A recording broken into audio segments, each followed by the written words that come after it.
she said, "You don't have to do this. I'm releasing you from the debt." He said nothing. She told him she understood he owed her nothing, that a life saved in a rainy alleyway shouldn't cost him his freedom. Still, he said nothing. He just looked at her. Raviero Castell looked at the jagged scar on her shoulder and saw a debt he couldn't pay with money. Elira Ross looked at the blood on his hands and saw a man she probably should have left in the rain. Then he took one step forward. And what he said next, in a study that smelled of expensive leather and old sins, changed both of their lives forever. This is the story of a woman who tried to be invisible, and the dangerous man who decided she was the only thing worth seeing. The storm outside the Castell estate was a shadow of the night they met, but inside, the silence was twice as heavy. Elira sat on the edge of a velvet chair, her fingers twisting the hem of a simple cardigan. She felt too soft for this room, too round for a world of sharp edges and tailored suits. Across from her, Raviero stood like a monument of granite. He was a man who controlled empires, yet he owed his very breath to the woman sitting awkwardly in front of him. His gray eyes tracked the way she shrunk into herself, trying to take up as little space as possible. "The debt is paid, Raviero," she whispered, her hazel eyes pleading. "You don't have to marry me." Raviero finally moved. He didn't raise his voice. He didn't have to. He leaned down, his gloved hand resting on the arm of her chair, pinning her with a gaze that was both a shield and a cage. "You saved a monster, Elira," he rasped, his voice a low vibration that made her heart hammer against her ribs. "Sauron knows your face. He knows you're the reason I am still breathing. In his world, that makes you a target. In mine." He reached out, his thumb brushing the fabric over her scarred shoulder, the place where she had taken a bullet meant for him. "In mine, it makes you my wife. We aren't negotiating, Elira. I'm not paying a debt. I'm ensuring that the only person in this world who is brave enough to save me stays alive to see what I do next." Subscribe to this channel and turn on the notification bell to keep getting amazing Mafia Boss stories. The rain didn't fall in Chicago that night. It drowned the city in a cold, gray sheet that turned the alleyways of the meatpacking district into slick, oil-stained rivers. Elira Ross pulled her threadbare cardigan tighter around her chest, her sneakers squelching in the puddles as she took the shortcut behind the warehouse where she pulled double shifts cleaning offices. She was a woman who lived by the shadows, accustomed to being the girl people looked past, the one who took up extra space but occupied no one's thoughts. She was thinking about her overdue electric bill when she heard it, the wet, heavy thud of a body hitting a brick wall, followed by the jagged sound of a man gasping for air that wouldn't come. Most people in this part of the city would have quickened their pace. Most would have looked at the ground and let the city's violence swallow whatever was happening in the dark. But Elira had spent her whole life being the one who noticed the things others ignored. She stopped, her hazel eyes straining against the gloom. "Hello," she whispered, her voice barely audible over the rhythmic thrum of the downpour. A low, guttural groan was her only answer. She moved toward the sound, her heart hammering against her ribs like a trapped bird. There, slumped against a rusted dumpster, was a man. Even collapsed and covered in grime, he looked imposing, a mountain of a man in a suit that cost more than Elira's life. His jet-black hair was plastered to his forehead, and his gray eyes, usually sharp enough to cut glass, were clouded with pain and a flickering, dangerous light. Raviero Castell was dying, though Elira didn't know his name then. She only saw a man clutching a side that was leaking dark, crimson life onto the concrete. "Oh God," she breathed, dropping to her knees beside him. The cold water soaked into her jeans instantly, but she didn't feel it. She reached out, her hands trembling. Sir, can you hear me?" Raviero's hand shot out with the speed of a dying predator, his fingers locking around her wrist with bruising force. He smelled of expensive cologne, gunpowder, and iron. "Leave," he rasped, the word breaking into a cough that brought more blood to his lips. "They're coming." "I'm not leaving you here," Elira said, her voice surprisingly firm. She was used to being told to move, to get out of the way, to be smaller. For the first time in her life, she refused. She shifted her weight, ignoring the way her own breath hitched with the effort, and hooked his heavy arm over her shoulders. She was a woman of soft curves and hidden strength, and she used every ounce of it to heave him upward. He groaned, a sound of pure agony, but he found his feet. Together, they staggered further into the labyrinth of the alley, toward a recessed doorway shielded by a stack of wooden pallets. They had just reached the shadows when the headlights of a black SUV cut through the rain at the mouth of the alley. The engine idled with a low, predatory growl. Elira pushed Raviero back into the deepest corner of the alcove, her body acting as a shield. She could feel the heat radiating from him, the frantic beat of his heart against her back. "Search the perimeter," a voice shouted over the rain, cold, clinical, and deadly. Valric Sorin's men were sweeping the area like hounds on a scent. Elira pressed herself against the cold brick, her eyes wide as she watched the beams of flashlights dance across the opposite wall. Raviero was slipping, his weight becoming a dead pull against her. She knew if they found him, they would kill him. And if they found her with him, she was a footnote in a tragedy she hadn't asked for. A flashlight beam swept toward their hiding spot. Elira didn't think. She couldn't afford to. She reached back, grabbing a discarded, heavy tarp from a nearby crate and pulling it over both of them, burying them in the scent of wet plastic and dust. She felt Raviero's hand fumbling in his jacket, reaching for a weapon he was too weak to use. She covered his hand with hers, a silent plea for him to stay still. The footsteps grew closer, crunching gravel, the splash of a boot in a puddle just inches away. "Nothing here but trash," one of the men grunted. "Check the crates," the other commanded. A shadow fell over the tarp. Elira held her breath until her lungs burned. Suddenly, a hand yanked at the corner of their cover. Elira didn't scream. She lunged forward, not away from the danger, but into the gap, trying to pull the tarp back down to hide the man behind her. A sharp, deafening crack echoed through the alley, the sound of a suppressed handgun discharging. Elira felt a sudden, searing heat bloom in her shoulder. It wasn't like the movies. There was no dramatic impact, just a white-hot iron being pressed into her skin, followed by a sickening numbness. She gasped, her body jerking, but she didn't move away from Raviero. She leaned back, pressing her weight harder against him, hiding the wound, hiding his presence, hiding the truth of the man she was protecting. "Just a stray cat or a squatter," the voice muttered, followed by the sound of the tarp being kicked. "Let's go. The boss wants the perimeter expanded. He couldn't have gone far." The footsteps retreated. The SUV roared to life and sped away, leaving the alley to the silence of the falling rain. Only then did Elira let out a broken sob. She slumped back against Raviero, the adrenaline beginning to ebb, replaced by a throbbing, rhythmic pain in her shoulder. Her chestnut hair was a sodden mess, sticking to her cheeks. Raviero, sensing the shift in the air, forced his eyes open. He looked up at the woman who had just used her own body as a sandbag. He saw the way she was clutching her shoulder, the way the dark stain was spreading through her cheap cardigan, blending with the rain. He had spent his life surrounded by men who would die for him out of fear or for a paycheck. He had never seen someone bleed for him out of nothing but raw, unadulterated kindness. "You took it," he whispered, his voice cracking. He looked at her hazel eyes, filled with tears and terror, and for the first time in a decade, Raviero Castell felt a flicker of something that wasn't rage. "Why?" Elira looked at him, her breath coming in ragged hitches. The pain was making the world tilt, making the tall, dangerous man in her arms look like a frightened boy for just a second. "Because you were hurting," she managed to say, her voice small and wet. "And no one should have to be alone when they're hurting." She didn't know then that the bullet had carved more than just flesh.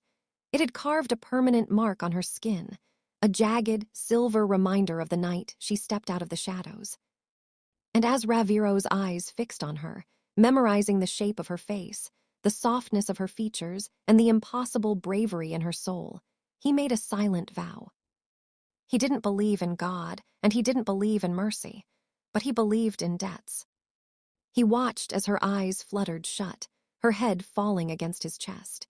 He ignored his own agonizing wound, reaching up with a trembling, blood-stained hand to brush a wet lock of hair from her forehead.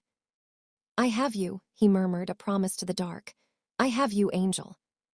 When Kaelin Dre and the rest of the Castell security team finally breached the alley 10 minutes later, they expected to find a corpse. Instead, they found their boss, gray-faced and dying, refusing to be moved until they had carefully, gently lifted the unconscious, chubby woman from his lap. Her first, Raviero had snarled at Kaelin, his voice like grinding stones even as his eyes began to roll back into his head. If she dies, don't bother saving me. That was the night the debt was born, a debt of blood, a debt of bone, and a debt of a heart that Raviero Castell hadn't known he still possessed. It was the night the ordinary woman became the only thing that mattered to the most dangerous man in Chicago, setting in motion a sacrifice that neither of them was prepared to survive. The smell of antiseptic and burnt coffee was the first thing that greeted Raviero as the fog of unconsciousness began to lift. It was a sharp contrast to the damp, metallic scent of the alleyway that had been etched into his last conscious memory. He tried to move, but a white-hot spike of pain shot through his side, anchoring him to the mattress. His breath hitched, a low hiss escaping his teeth, and immediately a hand was there, soft, warm, and cautious, resting lightly on his forearm. "Don't try to sit up," a voice whispered. It was the same voice from the rain, steady and gentle like a calm current in a violent sea. "The stitches are fresh. You'll tear them." Raviero forced his eyes open, blinking against the dim, yellow light of a small lamp. He wasn't in a hospital. The ceiling was cracked and stained with watermarks, and the air held the faint, sweet scent of vanilla and old books. He turned his head slowly, his gray eyes sharpening as they landed on Elira. She was sitting in a wooden kitchen chair she must have dragged to the bedside. Her shoulder was heavily bandaged, the white gauze stark against her tanned skin, and she looked exhausted, the dark circles under her hazel eyes speaking of a night spent in vigil. He looked around the room, taking in the modest reality of her life. It was a studio apartment, cramped but meticulously clean. There were knitted blankets on the sofa and a small collection of potted plants on the windowsill that looked like they were struggling to find the sun. It was the home of someone who lived on the margins, someone who had nothing to do with the blood-soaked empire he ruled. And yet, here he was, bleeding on her floral sheets. "How long?" Raviero rasped, his throat feeling like it had been scraped with sandpaper. 6 hours since I got you inside," she said, reaching for a glass of water on the nightstand. She held it to his lips, her hand steady despite the way he was looking at her. He drank, his eyes never leaving her face. He was a predator by nature, always looking for the angle, the hidden motive, the price tag. But as he studied the curve of her face and the honest concern in her gaze, he found nothing but a terrifying, selfless kindness. "You should have called an ambulance," he said, his voice returning to a low, dangerous rumble. Elira set the glass down and pulled her cardigan tighter over her bandaged shoulder. "I saw the men in that SUV. I figured an ambulance would just be a siren telling them exactly where to find you. Besides," she added with a small, weary smile, "I am a vet tech. I am good at stitching up stubborn creatures who don't want to be caught." Raviero felt a strange, uncomfortable tug in his chest, a sensation far more foreign than the pain in his side. He was about to speak when the silence of the apartment was shattered by the heavy, rhythmic thud of boots in the hallway. The floorboards groaned under a weight that didn't belong in a building like this.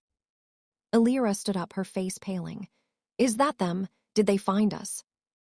Raviero didn't answer. He couldn't. He struggled to prop himself up on one elbow, his teeth bared in a snarl of agony as his wound protested. Before he could reach for the phantom weight of a gun that wasn't there, the door didn't just open, it ceased to be an obstacle. The frame splintered as the door was kicked inward, and 4 men in dark tactical suits flooded the small space.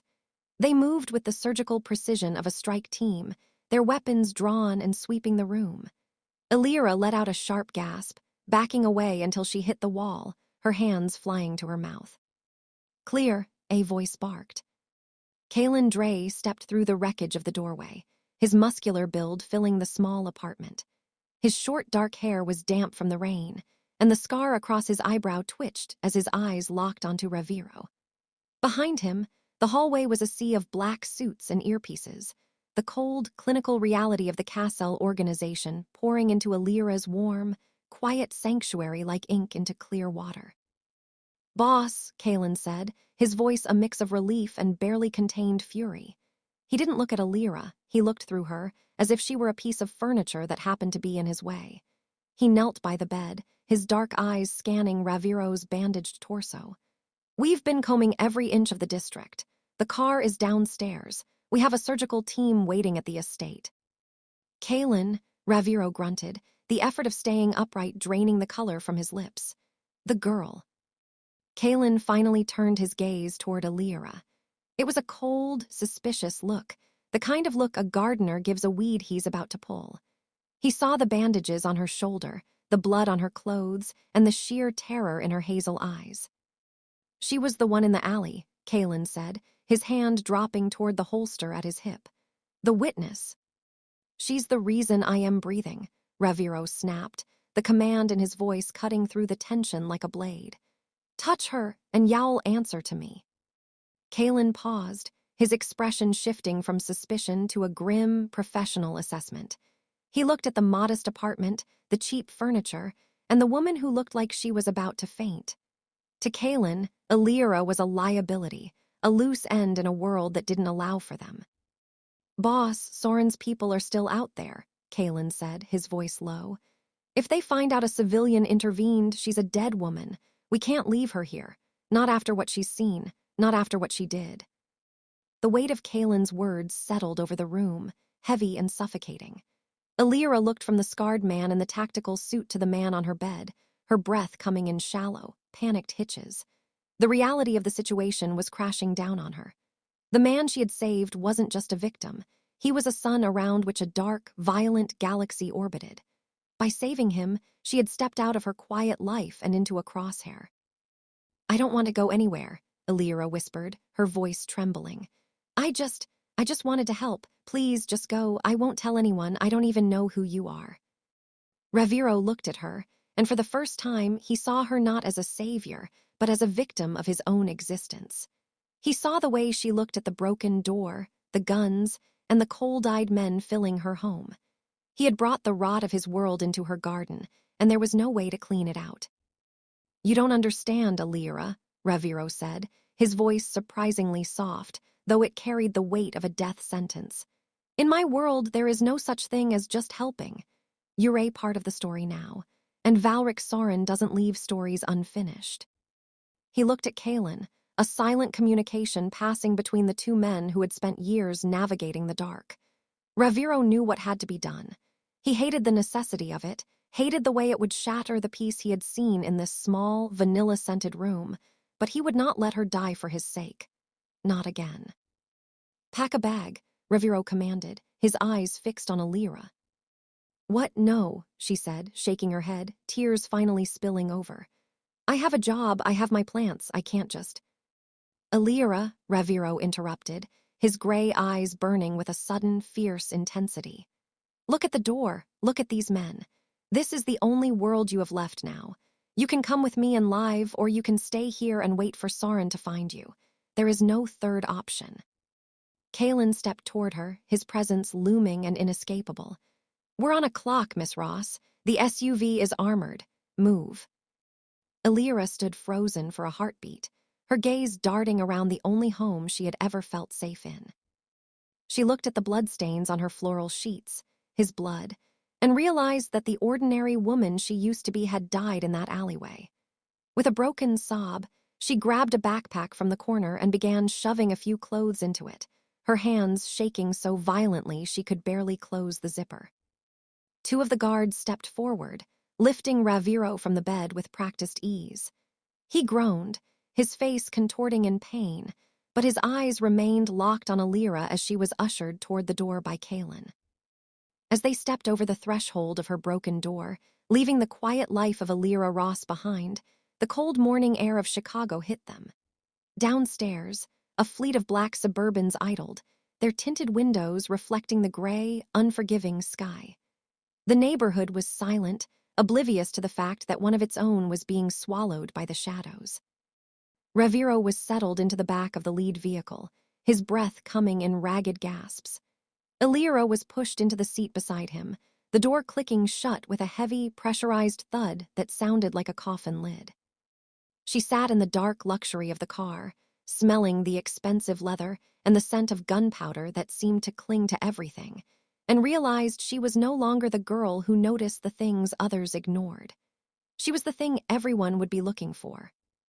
Raviero reached out, his hand, now covered in a fresh leather glove Kaelin had provided, finding hers in the dark. He didn't squeeze it, he just let his weight rest there, a cold, heavy anchor. "I'm sorry, Elira," he murmured, the words almost lost to the hum of the engine as the car began to move. She didn't answer. She just watched through the tinted glass as her apartment building faded into the distance, a small, receding light in a world that was suddenly, terrifyingly dark. The lion was back in his cage, and he had taken the angel with him. The transition from the cramped, vanilla-scented apartment to the Castell penthouse was a descent into a world of cold marble and sharp glass. As the private elevator climbed, the silence between them grew heavy, punctuated only by the soft hum of the machinery and the ragged sound of Raviero's breathing. Elira stood in the corner of the car, clutching the straps of her backpack until her knuckles turned white. She felt like a specimen under glass, an organic, soft thing trapped in a fortress of steel. When the doors opened, the expanse of the penthouse unfolded, a cavernous space of black obsidian floors and floor-to-ceiling windows that looked out over the jagged teeth of the Chicago skyline. It was beautiful, but it was the beauty of a blade. Raviero didn't move toward the plush sofas or the sprawling master suite. He leaned heavily on Kaelin, his face the color of ash, and gestured toward a long, mahogany table in the dining area. "Sit," he commanded. It wasn't a request, it was an anchor. Elira sat, her small frame swallowed by the high-backed leather chair. She watched as Kaelin whispered something into a radio, and two more men took positions at the entrance. The reality of her situation was no longer a theoretical fear. It was the armed guard standing 10 feet away. Raviero dismissed Kaelin with a jerky nod and lowered himself into the chair at the head of the table. He moved like a man made of glass, every inch of his body protesting the trauma he had endured. He reached into the inner pocket of his jacket, the one that wasn't stained with blood, and pulled out a thick, cream-colored envelope. He slid it across the polished wood toward her. "What is this?" Elira asked, her voice trembling. "Information," Raviero said, his gray eyes tracking the movement of a digital screen on the wall behind her. "My security team intercepted a communication 10 minutes ago. Valric Soren has put a price on the head of the woman in the Dorchester alley. He doesn't have your name yet, but he has your description. He's pulled the CCTV footage from the bodega on the corner where you buy your coffee. He's tracing the path you took home." Elira felt the blood drain from her face. The mundane details of her life, her morning coffee, the walk to work, had been turned into a roadmap for a killer. "I can go to the police. I can tell them." "The police are a ledger, Elira. Half of them are on Soren's payroll and the other half are on mine. They won't protect you, they'll process," interrupted, his voice dropping to a low, gravelly rasp. He leaned forward, the light from the chandelier catching the cold intensity in his gaze. "By tonight, Soren will have your name. By tomorrow, he will have your address. You cannot go back to that apartment. You cannot go back to your job. That life is over." He tapped the envelope. "Open it." With shaking fingers, Elira pulled out a stack of legal documents.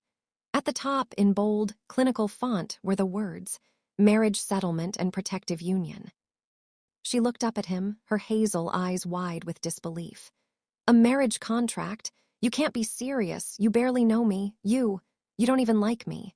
You look at me like I'm a problem you're trying to solve." "You are a problem I am trying to solve," Raviero admitted, his honesty cutting through her like a chill. "But you are also the woman who bled for me. In my world, blood is the only currency that matters. If I hand you a check and send you to another city, Soren will find you. If I hide you in a safe house, one of my own men might sell you out for the right price. But if you are a Castell, if you carry my name." He paused, his jaw tightening. "Then touching you becomes a declaration of war against the entire Castell organization. Not even Soren is suicidal enough to hunt a boss wife."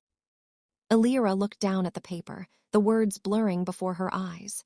"This isn't a marriage. It's a cage with a different name."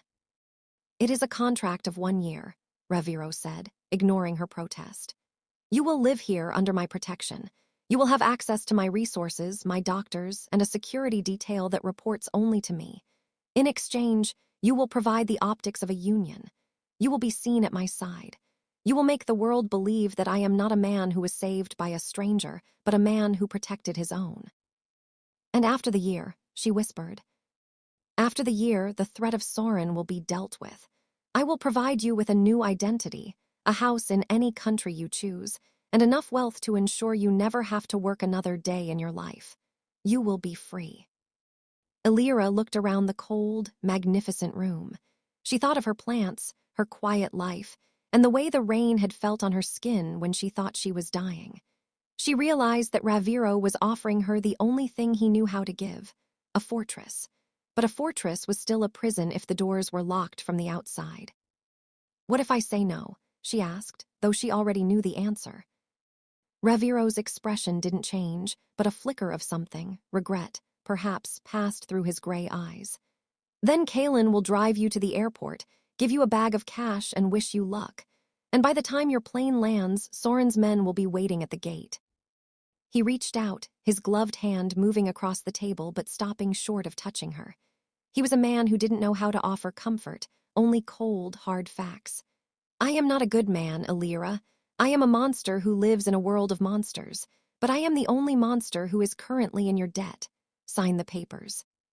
The silence in the penthouse was absolute. Elira looked at the man across from her, the sharp jawline, the cold eyes, the faint tattoo that hinted at a life of violence she couldn't even imagine. She thought about the bullet in her shoulder and the way he had held her hand in the car. He was dangerous, yes, but he was also the only person who was looking at her, really looking at her. She picked up the heavy silver pen sitting on the table. Her hand shook, but her gaze stayed fixed on Raviero. I saved your life, she said, her voice gaining a sudden, quiet strength. If I do this, if I sign this, you have to promise me one thing. Raviero tilted his head. Name it. Don't ever make me regret it, she said. Don't make me wish I'd left you in that alley. For the first time since they had met, the hard line of Raviero's mouth softened, just for a fraction of a second. He looked at her, the soft curves of her face, the defiant light in her hazel eyes, and felt a strange, jarring shift in his own reality. He had expected her to be easy to control, a simple girl overwhelmed by his power. He hadn't expected her to challenge him. You have my word, Elira, he murmured. A Castell always pays his debts. Elira pressed the pen to the paper and signed her name. The ink was black and permanent, a thin line that connected her life to his. As she finished, Kalen appeared in the doorway as if summoned by the silence. The witness is here, boss, Kalen said, his voice void of emotion. And the priest is on the way. Priest, Elira gasped, the reality hitting her with a fresh wave of panic. Today, now. Soren doesn't wait for a wedding season, Raviero said, standing up with a pained grunt. He buttoned his suit jacket, masking the blood and the bandages with the armor of his status. The world needs to know who you are before the sun goes down. He walked around the table and stood before her, offering his hand. Elira hesitated, then placed her hand in his. His leather glove was cold, but his grip was firm and immovable. As he led her toward the center of the room, Elira realized that the offer with no choice was the beginning of a story she wasn't sure she was meant to survive. She was the woman who had saved a monster, and now she was the woman the monster had decided to keep. And as the city lights began to twinkle through the glass, she knew that nothing, not her name, not her body, and not her heart, would ever be the same again. The transition from the warmth of her humble life to the sterile, high-altitude luxury of the Castell world was not a gradual shift. It was a violent collision. For Elira, the week following the signing of the contract was a blur of tailors who measured her with clinical detachment and security briefings that sounded like war room strategy sessions. She was no longer a woman who worked double shifts and tended to wilting ivy. She was an asset to be hardened, a liability to be armored. She stood in the center of a walk-in closet the size of her entire former apartment, looking at the row of tailored silk suits and structured dresses that had been curated for her. They were all in muted tones, charcoal, navy, deep plum, designed to make her look like she belonged at Raviero's side. Yet Elira felt more like a stranger than ever. She reached out to touch a lace sleeve, her fingers grazing the fabric, but her hand still bore the faint yellowing of a bruise from the night in the alley. "The fit is intended to accommodate the holster," a voice said from the doorway. Elira jumped, spinning around to find Kalen Dre leaning against the mahogany frame. He wasn't wearing his tactical gear today, but the sharp lines of his dark suit did nothing to soften his presence. His arms were folded over his chest, and his eyes, cold and observant, tracked every movement she made. He didn't look at her with the begrudging respect Raviero occasionally showed. He looked at her like a security flaw that hadn't been patched yet. "I don't need a holster," Elira said, trying to find the quiet strength she had used to face Raviero. "I don't even know how to hold a gun." "Then you're a target that doesn't hit back," Kalen replied, stepping into the room. His boots made no sound on the thick carpet. "Raviero sees a debt to be paid.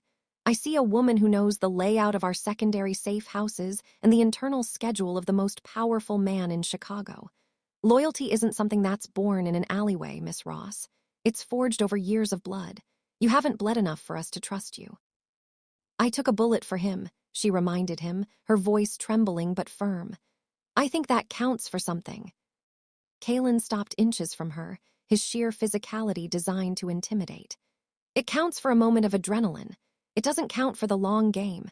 People like you, ordinary people, break when the pressure gets real. Soren won't just come for you with a gun next time.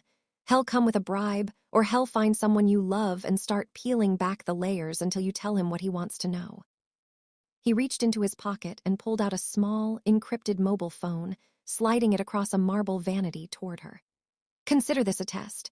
There is one number programmed into that device. In 3 hours, a man will call you. He will tell you he's a friend of your brother's back in Ohio. He'll say he knows you're in trouble, and that he can get you out if you just tell him which floor of the penthouse Raviero sleeps on." Elira stared at the phone as if it were a venomous snake. "Why are you doing this?" "Because if you're going to betray him, I'd rather you do it now while I am the one on the other end of the line," Kalen said, his voice dropping to a dangerous whisper. "Raviero is blinded by this idea of a life debt. He's vulnerable because of you. My job is to make sure that vulnerability doesn't kill him." He left without another word, leaving the silence of the room to press in on her. Elira picked up the phone, its weight feeling like a mountain. She spent the next 3 hours sitting on the edge of the bed, staring at the digital clock on the wall. She thought about her life before, the simple, quiet routine where the biggest threat was a late bus or a cold winter. Now, she was a piece on a chessboard she didn't understand, surrounded by men who treated trust like a tactical error. When the phone finally vibrated in her palm, her heart hammered against her ribs. She answered on the 3rd ring. "Hello," she whispered. "Elira, is that you?" The voice was frantic, sounding exactly like the neighbor she used to share tea with. "It's Mr. Henderson. I saw those men take you. I've been so worried. Listen, I have a cousin who works for the state. He says he can protect you, but we need to know where you are. Are you at the Castell Tower? Which wing are they keeping you in?" Elira closed her eyes. The bait was perfect. It offered a way back to the world she missed, a hand reaching out from the light. She looked at her reflection in the full-length mirror, the expensive dress that didn't feel like hers, the scar hidden beneath the silk, and the cold, vast emptiness of the penthouse. She thought of Raviero's face in the dark of the car, the way he had said, "I have you." He was a monster, but he was the only one who hadn't lied to her about the danger she was in. "I don't know who you are," Elira said into the phone, her voice gaining a cold, steady edge she didn't know she possessed. "But if you call this number again, my husband's men will find you. Don't ever contact me again." She ended the call and walked out of the bedroom, down the long hallway toward Raviero's study. She didn't knock. She pushed the heavy doors open and found Raviero and Kalen standing over a map of the city. They both turned, Raviero's gray eyes narrowing as he took in her flushed face and the phone gripped in her hand. Elira walked straight up to Kalen and dropped the phone into the center of the map, right over the docks they were discussing. "I am not a tactical error, Kalen," she said, her voice echoing in the large room. "And I am not a traitor. I made a choice in that alley and I am making it again now. If you want to test me, do it to my face. Don't hide behind a phone." Kalen picked up the device, a slow, grim smile spreading across his face, not one of friendship, but of professional acknowledgement. He looked at Raviero, who was watching Elira with an expression that bordered on fascination. "She passed," Kalen muttered, pocketing the phone. "For now." "Leave us," Raviero commanded, his voice low and vibrating with a sudden intensity. Kalen inclined his head and disappeared into the shadows of the hallway. Raviero walked around the desk, his movements still slightly stiff from his wounds, and stood before Elira. He reached out, his leather-gloved fingers tilting her chin upward so she had to meet his gaze. "He shouldn't have done that," Raviero said.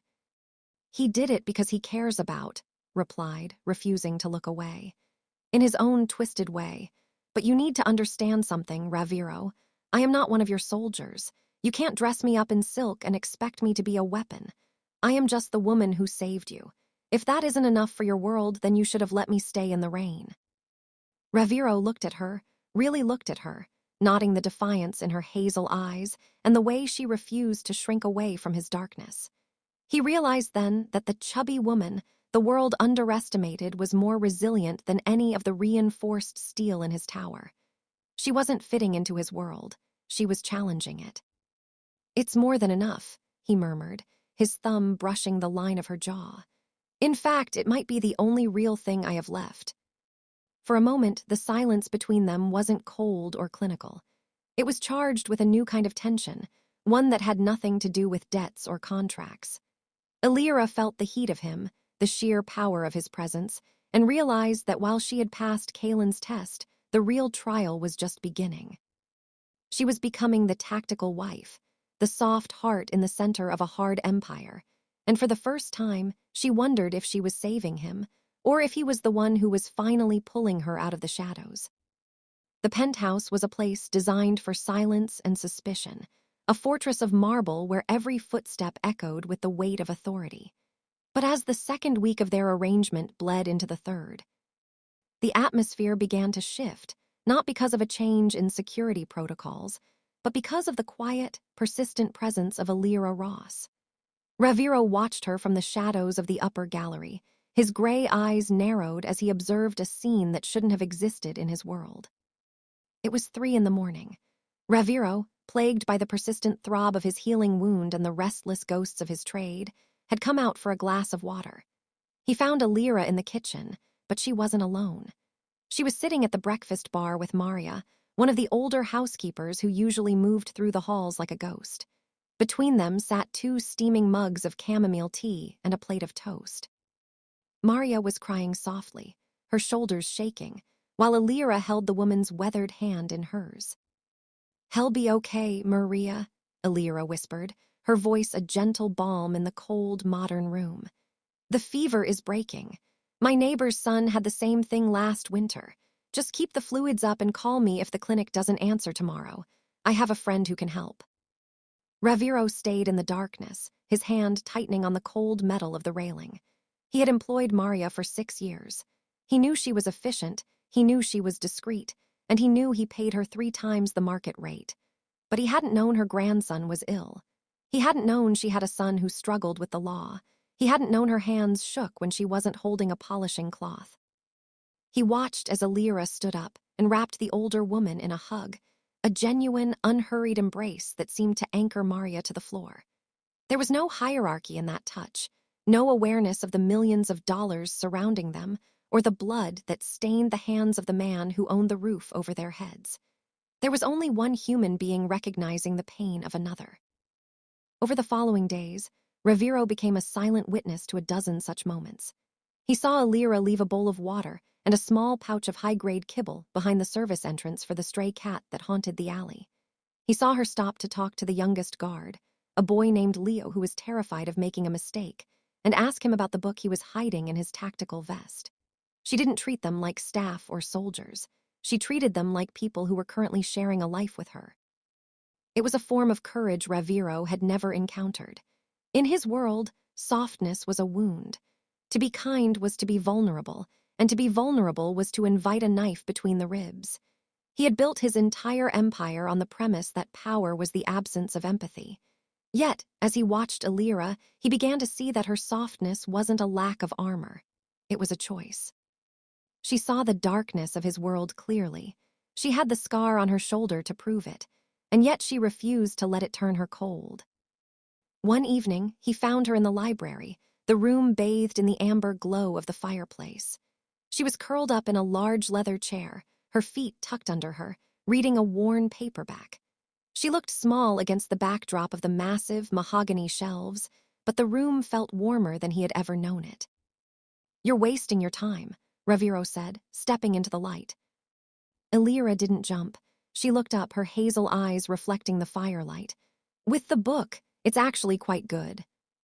"With the staff," Raviero replied, walking toward the fire. He stayed on the opposite side of the hearth, the distance between them a physical manifestation of the worlds they occupied. "They are here to work, not to be your friends. Maria is a housekeeper. Leo is a sentry. If you soften them, they become useless to me." Elira closed her book, her expression thoughtful rather than defensive. "They aren't machines, Raviero. They're scared of you. And when people are scared for too long, they stop caring about anything other than their own survival. That's when they become useless to you. That's when they take the bribe Soren offers." She stood up, moving toward him with that quiet, unhurried grace he was beginning to find intoxicating. She stopped just outside his personal space, the scent of vanilla and chamomile following her. "Kindness isn't a weakness. It takes a lot more strength to be gentle in a place like this than it does to be cruel." Raviero looked down at her. He saw the way the firelight played across the soft curves of her face, the way she didn't flinch away from his cold, gray stare. He thought of the men he led, men like Kalen, who were made of stone and scar tissue, and realized that none of them would ever dare to speak to him this way. None of them would ever care if his tea was cold or if his side was aching. "You think you can change this house?" he asked, his voice a low, dangerous vibration. "I think this house has forgotten what it's like to be a home," she countered softly. She reached out, her hand hovering near his arm. She didn't touch him, but he could feel the heat radiating from her skin. "You spend your whole life watching for enemies in the dark, Raviero. You've forgotten how to see the people standing right in front of you." He wanted to argue.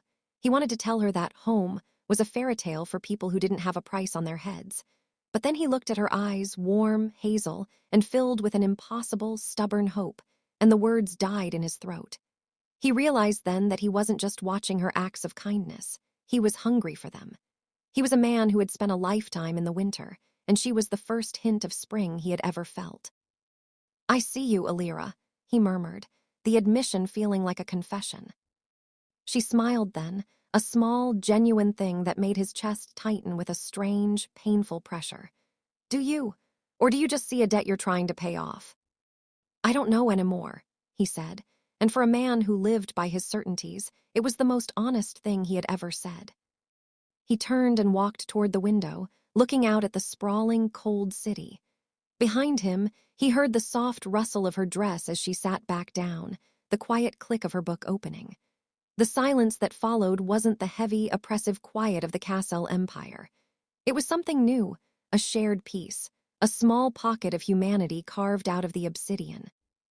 As the moon climbed higher over the skyline, Raviero continued to watch the reflection of the room in the glass. He watched the way Elira turned a page, the way she tucked a stray lock of chestnut hair behind her ear.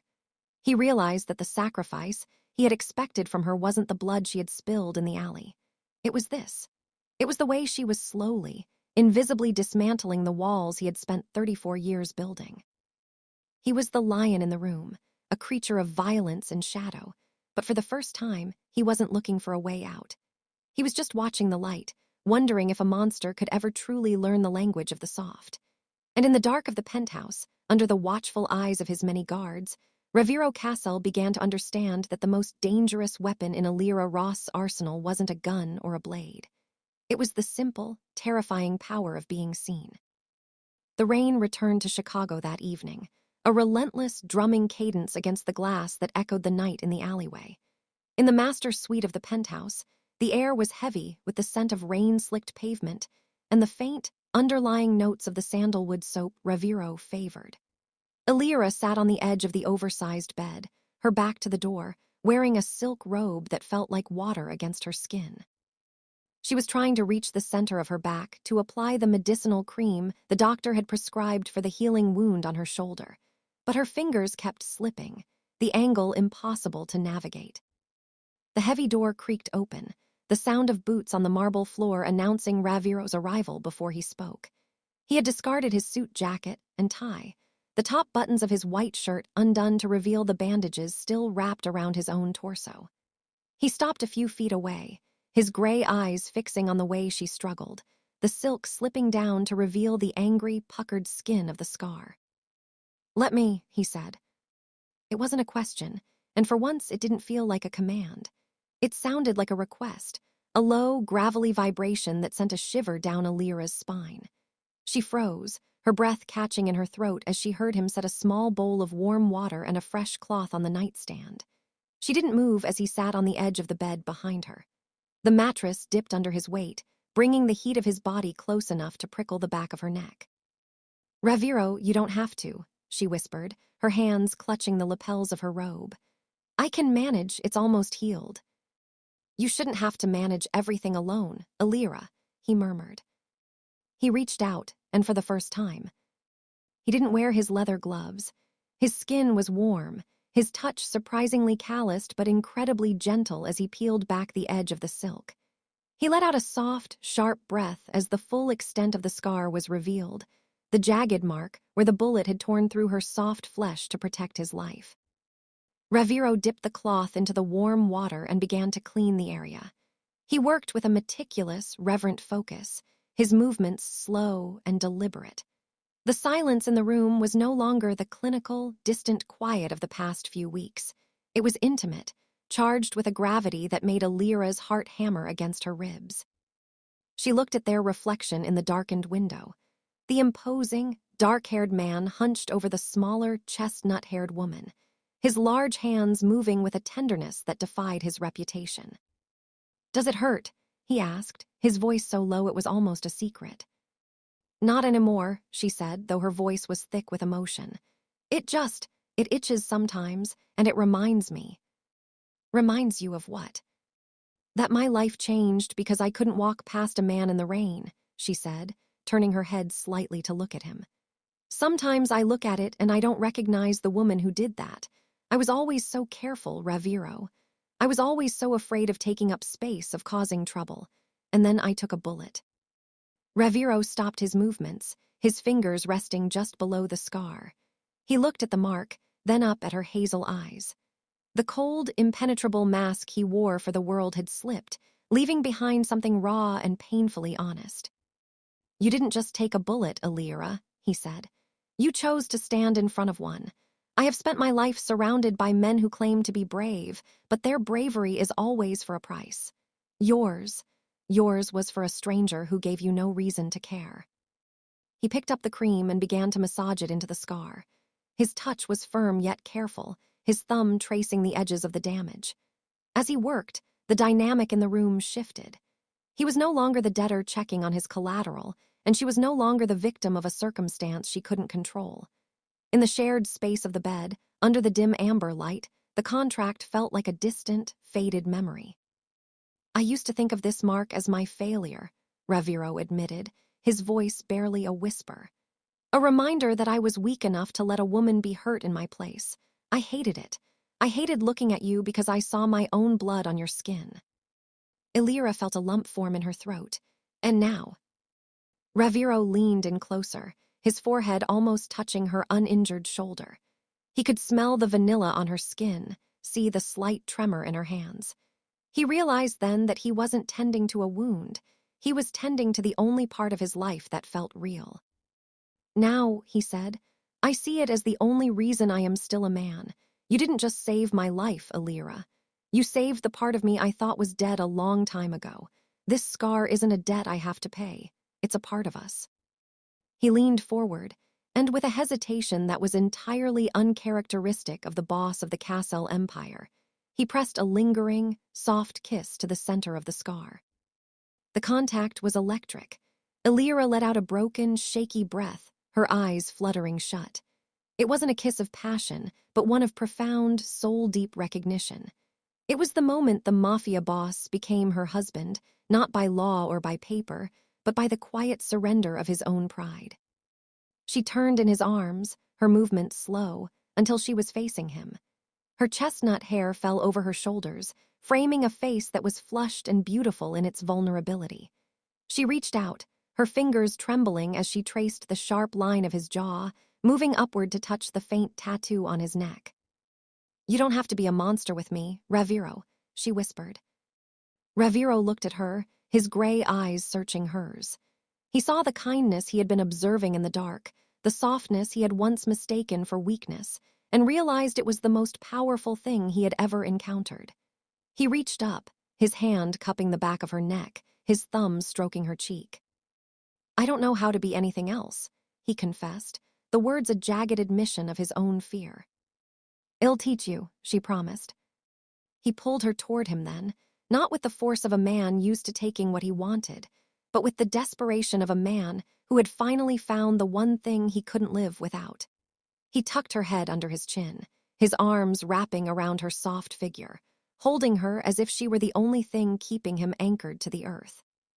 They sat there for a long time, the rain continuing its steady pulse against the glass, the city lights blurred and distant.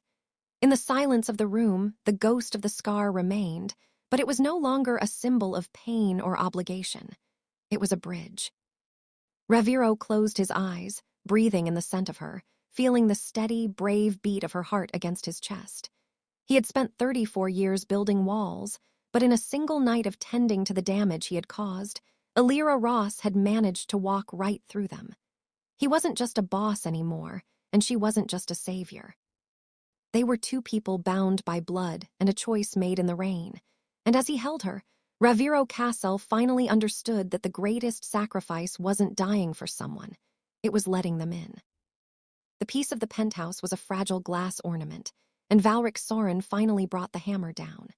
It happened during what was supposed to be a low-profile charity gala for the city's children's hospital, an event Raviero had intended to skip until Elira mentioned that Maria's grandson had received care there.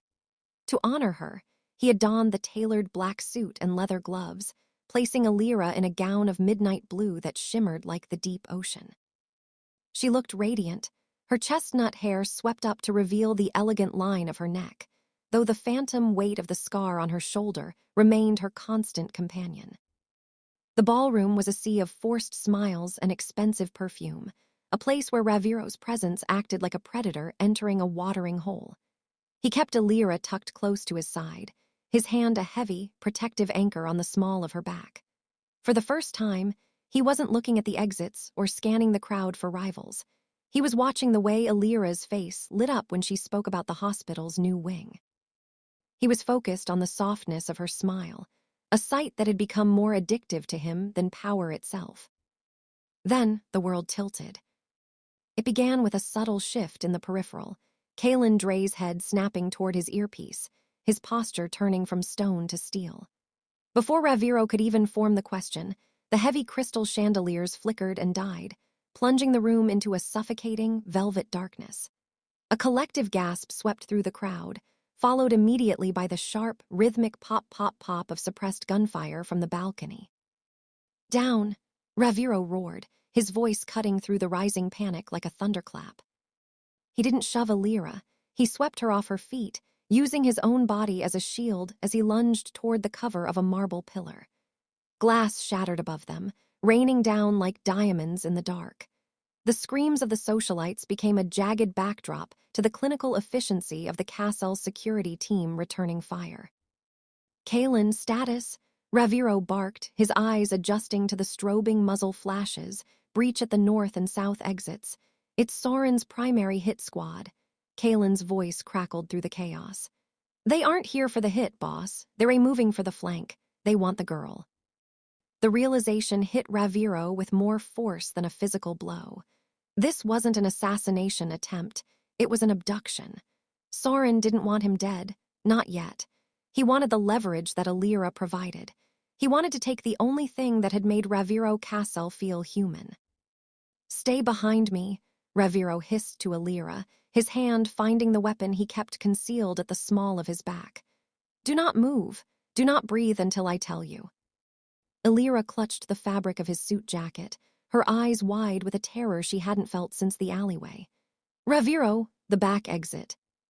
She never finished the sentence. A flashbang grenade detonated 20 feet away, a white-hot explosion of light and sound that turned the world into a ringing, sightless void. Raviero felt the concussion wave roll over him, his grip on Elira's arm slipping for a fraction of a second as he stumbled. In that heartbeat of vulnerability, the shadows moved. Two men in tactical gear, wearing the distinctive gray insignias of the Soren Syndicate, lunged from behind the catering curtains. One aimed a weapon at Raviero to pin him down, while the other seized Elira by the waist, yanking her away from the pillar.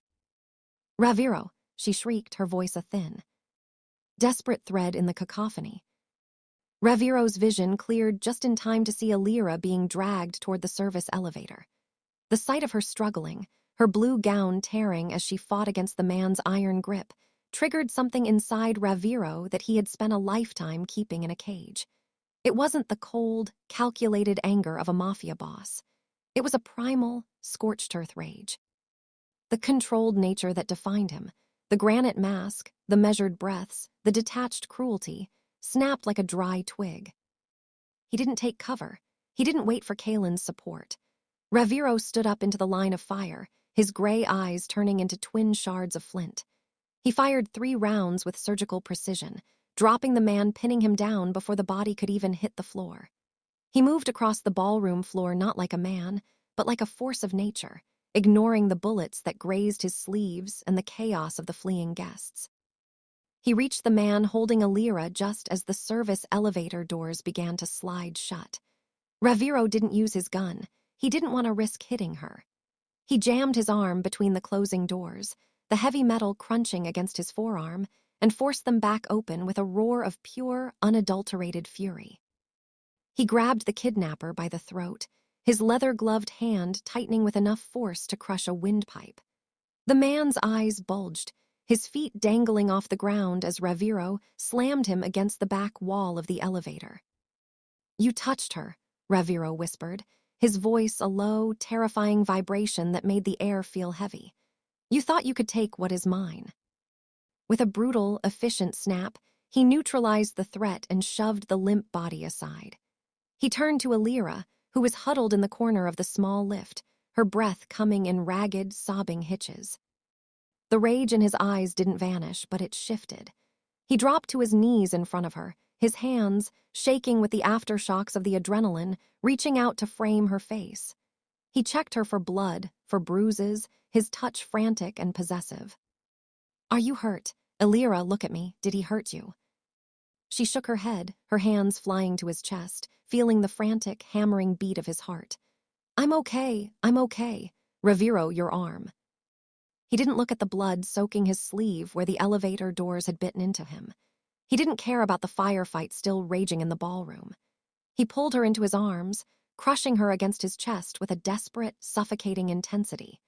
He buried his face in the crook of her neck, breathing in the scent of her, the reality of her safety the only thing keeping him from tearing the entire building down. Kalen appeared at the elevator doors a moment later, his weapon raised, his face grim. He took one look at Raviero, the wildness in his hair, the raw, bleeding emotion on his face, and the body of the man he had dismantled with his bare hands, and stepped back. He had never seen his boss like this. Raviero Castell had always been a man of shadows, but tonight he was a man of fire. "The perimeter is secure, boss," Kalen said softly. "Soren's men are retreating. We need to move." Raviero didn't answer immediately. He stood up, lifting Elira into his arms as if she weighed nothing. He walked out of the elevator and through the wreckage of the gala, his gaze fixed straight ahead.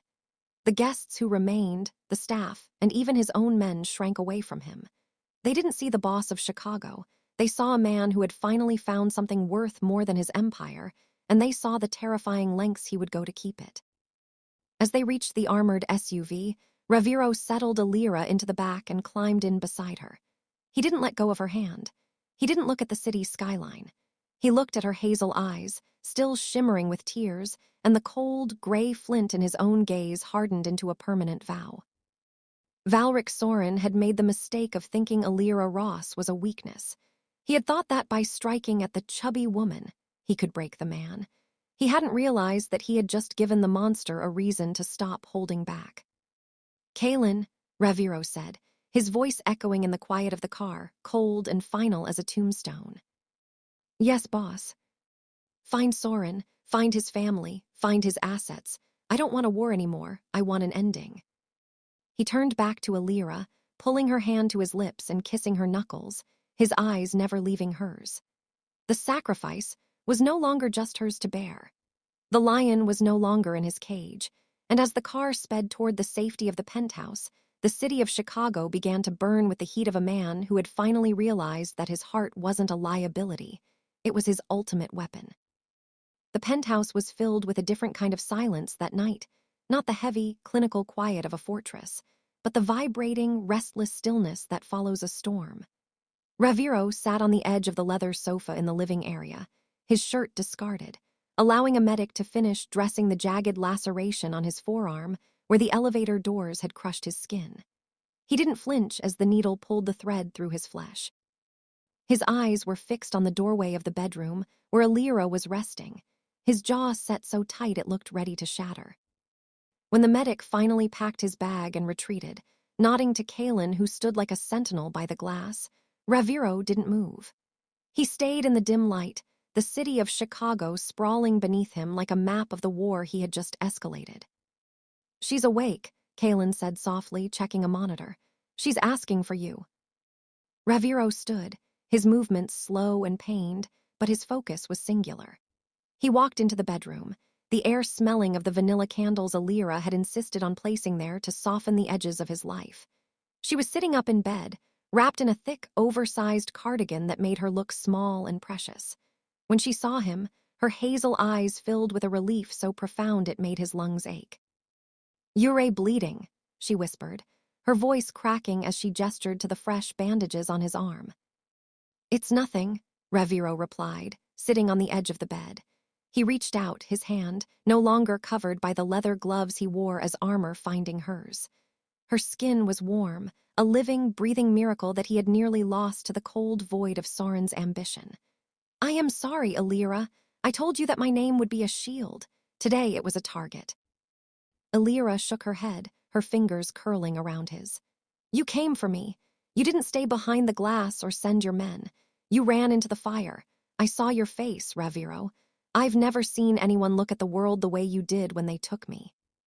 Raviero looked away, his gaze landing on the darkened window. The controlled man he had been for 34 years felt like a stranger to him now. The snap he had felt at the gala, that sudden, terrifying descent into primal rage, had stripped away the last of his pretenses. He could no longer hide behind the contract or the life debt. "I told you this was a business arrangement," he said, his voice dropping to a low, jagged rasp. "I told you I was marrying you because I owed you a debt of blood. I told myself that if I kept you in this cage, I could balance the scales and be done with it." He turned back to her, his gray eyes searching hers with a vulnerability that would have horrified his enemies.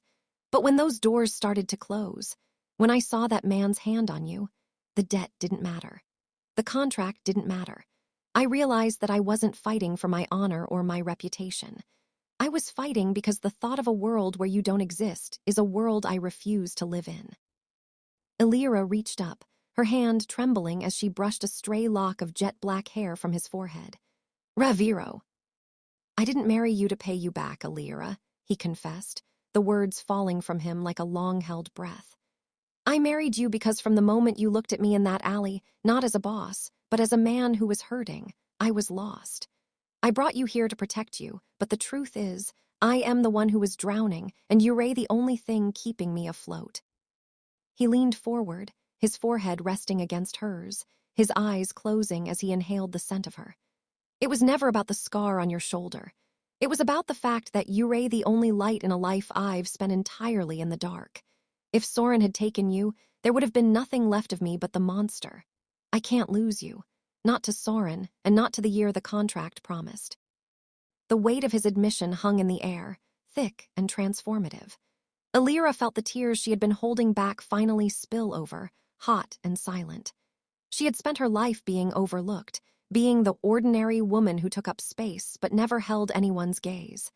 And here was the most dangerous man she had ever known, admitting that she was his entire world. "The contract was for a year," she whispered, her hand cupping the back of his neck, feeling the tension in his muscles finally begin to give way. "The contract is murmured against her skin. "I don't want a year. I want every day I have left. I want to be the man who earns the life you gave back to me." He pulled back just enough to look at her, his thumb tracing the line of her jaw. "I am still a monster, Elira. I am still a man with blood on his hands and enemies at the gate.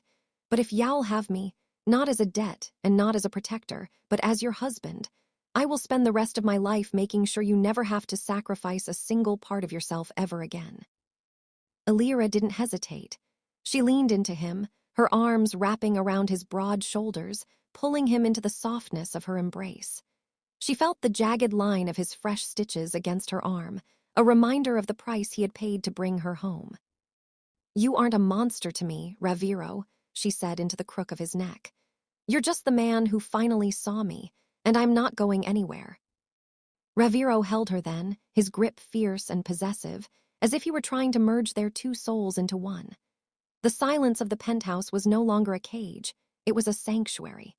The sacrifice that had defined their meeting, the blood in the alley, the scar on the shoulder, had been superseded by a far greater sacrifice, the surrender of two guarded hearts.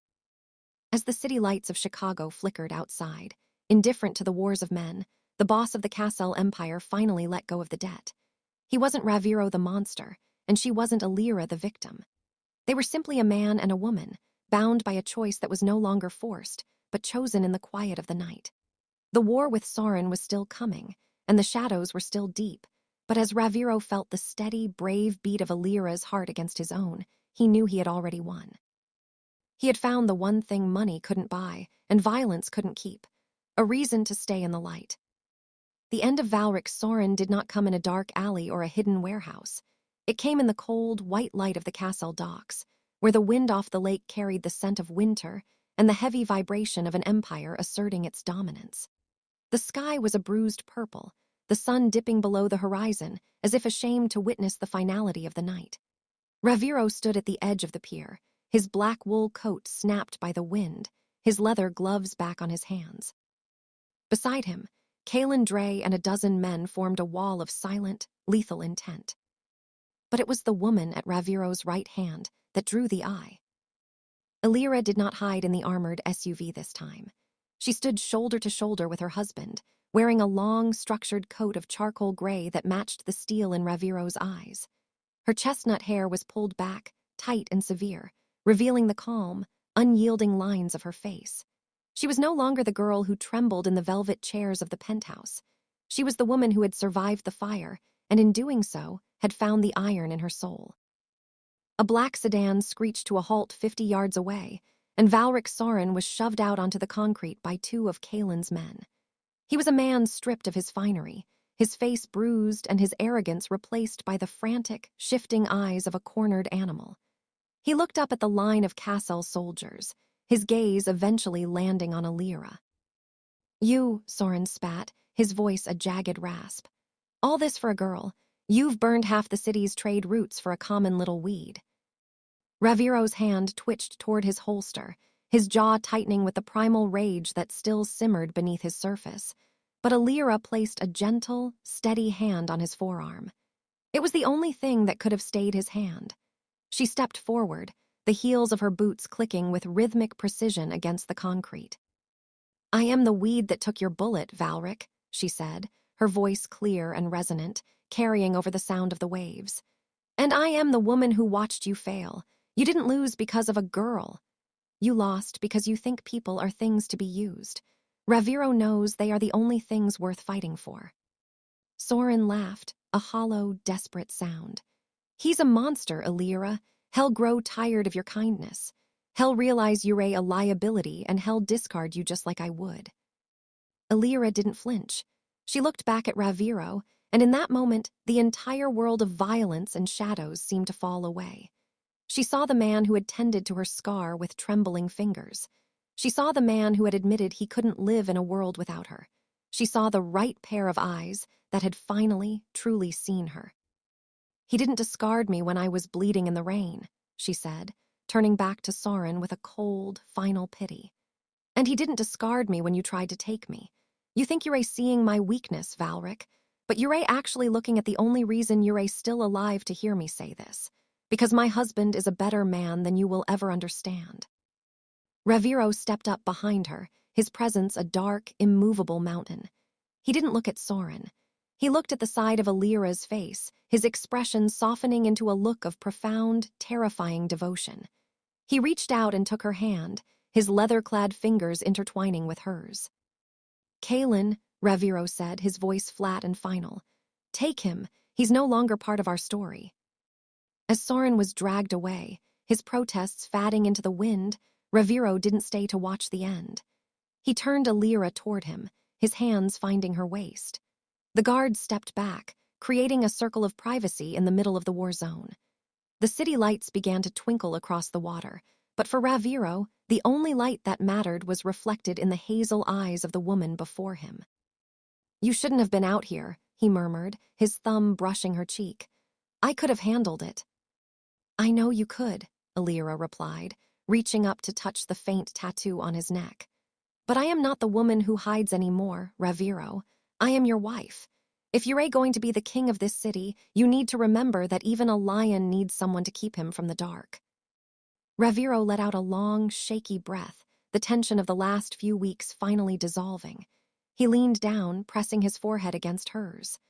"I was never invisible," he whispered, echoing the thought that had been blooming in his mind since the night of the gala. "I was just waiting for the right person to see me. You saved me twice, Elira, once from the bullet and once from the man I was becoming." "We saved each other," she corrected him softly. He kissed her then, a deep, soul-searing seal of their new reality. It wasn't a kiss born of debt or protection. It was a kiss of equals. In the middle of the cold docks, surrounded by the machinery of a criminal empire, they stood in a pocket of absolute, transformative love. The chubby woman the world had ignored was gone, replaced by the queen of the Castell Empire, a woman whose heart was a fortress and whose kindness was a blade. And the Mafia Boss, who never expected a sacrifice, had found something far more dangerous and beautiful than power. He had found a home. As they walked back toward the waiting car, Raviero didn't put his gloves back on. He kept his hand firmly in hers, their fingers locked tight. The scar on Elira's shoulder would always be there, a silver map of the night the world changed, but it was no longer a mark of pain. It was a badge of honor. They drove back toward the penthouse, through the streets of a city that was now theirs to rule. Raviero looked at Elira as she leaned her head against his shoulder, her eyes closing in the first real peace she had known in years. He thought about the alleyway, the rain, and the blood, and he realized that Nolan Care, the friend he had lost, had known exactly what he was doing when he left a debt that could only be paid in devotion. "I was never invisible," Elira thought as she drifted off to the hum of the engine. "I just hadn't met the right pair of eyes." And as the elevator rose toward the sky, carrying the monster and his angel back to their sanctuary, the city of Chicago fell silent, finally understanding that the most powerful thing in the world wasn't the man with the gun, but the woman who had the courage to love him. The contract was over, but their life was just beginning. A marriage built not on obligation, but on the enduring, beautiful sacrifice of two hearts that refused to stay in the dark. The screen fades to a soft, lingering shot of the two of them on the balcony. The harsh city lights behind them blurred into a warm, golden glow. Raviero's voice returns one last time, a low, intimate rumble that feels like a shared secret. "They say a man like me can't be saved. They say the shadows always win." But they didn't know about the woman in the rain. They didn't know about the sacrifice that changed everything. Elira's hand finds his, her wedding ring catching the light, a symbol of a debt that turned into a devotion. "I wasn't looking for a king," her voice whispers over the fading music. "I was just looking for someone to see me, and in the end, we found exactly what we were meant to protect." The camera pulls back slowly, showing the vast skyline of Chicago, until the couple are just two silhouettes against the dawn of a new day. If you enjoyed this journey of sacrifice, loyalty, and a love that defied the odds, don't let the story end here. Hit the subscribe button and turn on the notification bell so you never miss a moment of our upcoming Mafia romances. Leave a comment below with your favorite part of Raviero and Elira's story. Did you expect the boss to fall this hard? Thank you for watching. We'll see you in the next story.